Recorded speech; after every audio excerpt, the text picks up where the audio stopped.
รือไม่ก็ตามชายคนหนึ่งยอมตายเพื่อท่านพลีชีวิ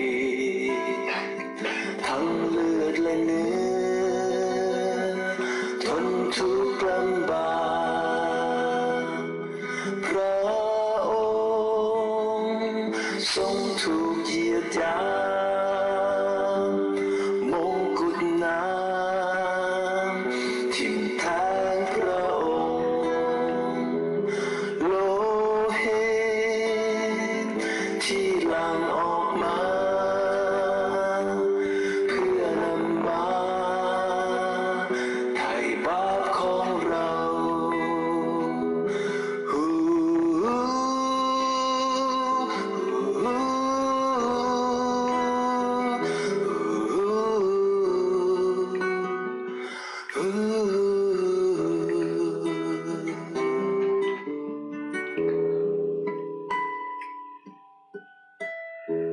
ผู้ลำบากเหน็ดเหนื่อยมาพึ่งพระองค์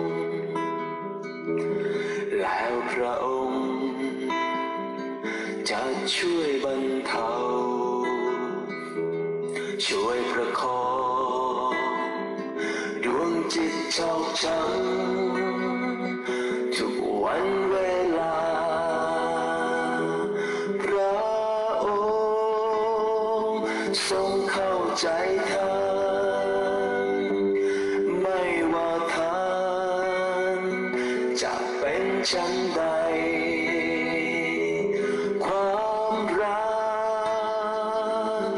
ของพระองค์มีเหลือล้นประทานแก่เรา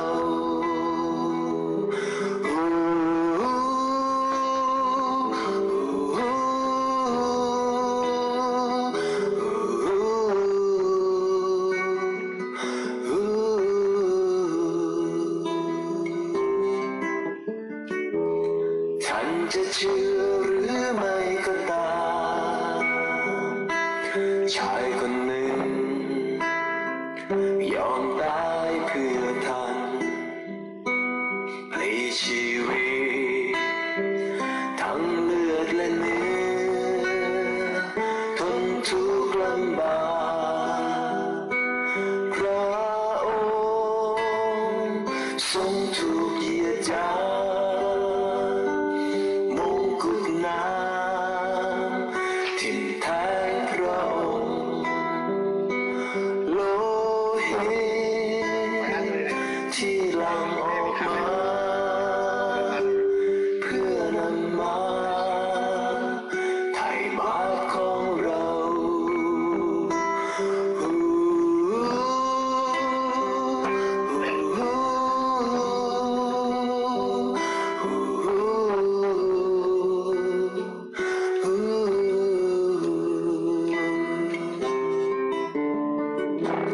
ผู้ลำบากเหน็ดเหนื่อยมาพึ่งพระองค์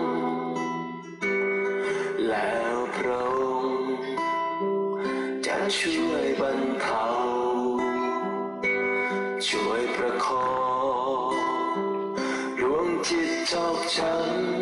ำทุกวันเวลาพระองค์